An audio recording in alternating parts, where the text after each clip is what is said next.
नमस्ते छात्रों। इयत्ता 10वीं विषय हिंदी लोक भारती हम देख रहे हैं पाठ क्रमांक 7 खुला आकाश। यह पूरक पठन है। कुंवर नारायण जी इसके लेखक हैं। इस पाठ का कुछ हिस्सा हमने देखा। पाठ नंबर 28 पर देखिए, जीने का अर्थ।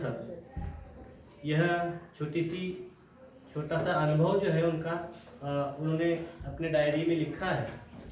तो उनको अपने तारीख के हिसाब से वो बता रहे हैं कि उनका अनुभव किस तरह से रहा। देखिए पाठ नंबर 28, जीने का अर्थ। एक नई कहानी उन्होंने लिखी है। इस जीवन के अर्थ के बारे में हम जानकारी लेंगे कि क्या बताना चाह रहे हैं। देखिए पढ़ रहा हूं मैं।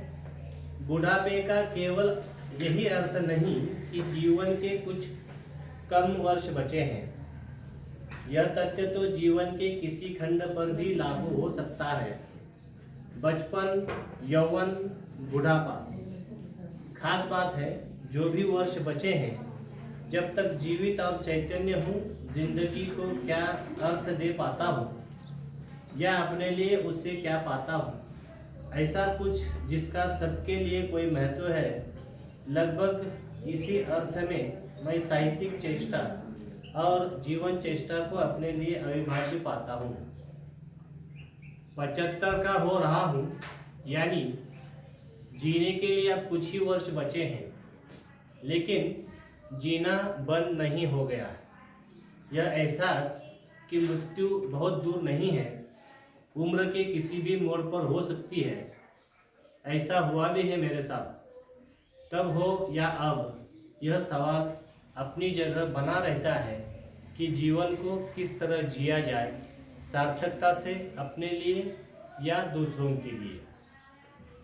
अब इस लिखने के माध्यम से लेखक हमें यह जीने का अर्थ इसमें से बताना चाह रहा है कि जीने का अर्थ जो है यह हर उम्र में कुछ खास है। मतलब बचपन, यौवन और बुढ़ापा, ये जो है हमारे जीवन के 3 अलग अलग खंड हैं। बराबर है। तो ऐसा नहीं कि बुढ़ापे का मतलब ये हुआ कि अब जीने में आपके कोई मतलब रहा ही नहीं। तो इसका बुढ़ापे का मतलब ये नहीं है कि अब इनके कुछ ही साल बचे हुए हैं। अब बुढ़ापा आने के बाद आदमी ये सोचने लगता है कि अभी इस किसी काम का नहीं रहा। अब इसके जाने का वक्त आ गया। जाने का वक्त मतलब मरने का वक्त आ गया। तो ऐसा नहीं, आदमी कभी भी मर सकता है। आदमी बचपन में भी मर सकता है, आदमी यौवन में भी मर सकता है, और आदमी बुढ़ापे में भी मर सकता है। तो जिसकी मौत जब हो तभी आएगी। इसलिए लेखक इसके माध्यम से बताना चाह रहे हैं कि आप बचपन में हो या चाहे यौवन में हो या बुढ़ापे में हो, हमें जीने का अर्थ समझ आना चाहिए और हमें जीने का पूरा मजा जो है उठाना चाहिए। उसका पूरा लुत्फ जो है हमको उठाना चाहिए, क्योंकि जिंदगी का अपना एक क्या है, महत्व है। और इस महत्व को हमें हर खंड में समझना चाहिए। क्योंकि लेखक कहता है कि अब मैं 75 का हो रहा हूँ। 75 का मतलब उसकी उम्र जो है 75 साल हो गई, मतलब बूढ़ा ही हो गया है अब लेखक। लेकिन जो अब वो सोच रहे हैं कि अब मेरा मरना नजदीक है, क्योंकि जल्दी मैं मरने वाला हूँ, ऐसा लेखक नहीं सोचते। क्योंकि हर कालखंड में हमें जीना आना चाहिए। हर कालखंड का अपना अपना मजा होता है। बचपन का अपना मजा है, यौवन का अपना मजा है, बुढ़ापे का भी अपना मजा है। बस हमें लेना आना चाहिए, हमें आनंद मिलाना आना चाहिए। तो यह लेखक जो है बताना चाह रहे हैं कि मृत्यु का एहसास क्या है। हर वक्त हमारे साथ मृत्यु चल रहा है, पता नहीं हमारी मौत कब हो। इसलिए मौत के डर से आदमी को रुकना नहीं है। हर पल जो है आदमी को जीना चाहिए और उसको हमें जीवन में कुछ अर्थ जो है लाना चाहिए। और अंत में लेखक ये बताना चाह रहे हैं कि हमारे हमें ये भी देखना है कि हम हमारे लिए जी रहे हैं या फिर दूसरों के लिए जी रहे हैं। तो जीने का अर्थ अपने लिए जीने में नहीं है। जीने का अर्थ तो तब है जब हम दूसरों के लिए कुछ करें, जब हम दूसरों के लिए जिए। तो लेखक कहना ये चाह रहे हैं कि हमारे जो भी हमारे आयुष्य का कालखंड हो, आयु का कालखंड हो, चाहे बचपन हो, चाहे यौवन हो, चाहे बुढ़ापा हो, हमें चाहिए कि हम अपने लिए जीते जीते दूसरों के लिए भी जिए, दूसरों के लिए भी काम करें। ऐसा नहीं कि सिर्फ दूसरों के लिए काम करें। जीवन तो हमारा है, हमें अपना जीवन भी जीना चाहिए, उसका अर्थ भी हमें समझना चाहिए। लेकिन फिर खुद के लिए जिए तो भी क्या जिए, ये भी जरूरी है कि सिर्फ अपने लिए तो कुत्ते भी जीते हैं। हाँ, तो आदमी और कुत्ते में फर्क है, बराबर है ना। तो अपने लिए सिर्फ नहीं जीना है और दूसरों के लिए भी नहीं जीना है। हम अपने जिंदगी का मजा हमें पूरा लेना है, उसके साथ साथ जितना भी दूसरों के लिए हो सकता है, जितना भी हो सकता है उतना करें। या ये गलत बात होगी कहना कि दूसरों के लिए ही जिए, नहीं, ये गलत बात होगी। हाँ, ये इतना परोपकारी कोई होता नहीं है और होना भी नहीं चाहिए मेरे ख्याल से। जितना अपने से हो सकता है उतनी हम मदद हमें अवश्य लोगों की करना चाहिए, दूसरों की फिक्र करना चाहिए, जरूरी है। तो लेखक इसके माध्यम से बताना चाह रहे हैं कि जीने का अर्थ किसमें है। जीने का अर्थ सिर्फ अपने खुद के लिए जीने में नहीं है, तो दूसरों के लिए भी जीने में है। और सिर्फ बचपन ही जरूरी है, यौवन ही जरूरी है, बुढ़ापा जरूरी नहीं है, ये सोचना गलत बात है। क्योंकि मौत तो कभी भी आ सकती है, ये जरूरी नहीं कि मौत बुढ़ापे के बाद ही आए, कभी भी मौत आ सकती है। इतने सारे उदाहरण हमारे सामने है कि कुछ लोग तो बचपन में ही, कुछ बच्चे तो बचपन में ही मर जाते हैं, कुछ लोग यौवन में चले जाते हैं। तो ऐसा नहीं, इसका कोई वक्त नहीं है। लेकिन यही बताना चाह रहे हैं कि मौत का कोई मतलब टाइम नहीं है। तो हिंदी में एक मन में है लिखिए कि मौत से किसकी यारी, आज मेरी तो कल तेरी वारी। अगर आज मैं मेरा वक्त आया थी कि मैं चला जाऊंगा, लेकिन तुम्हारी भी बारी कल आने वाली है, बराबर ना।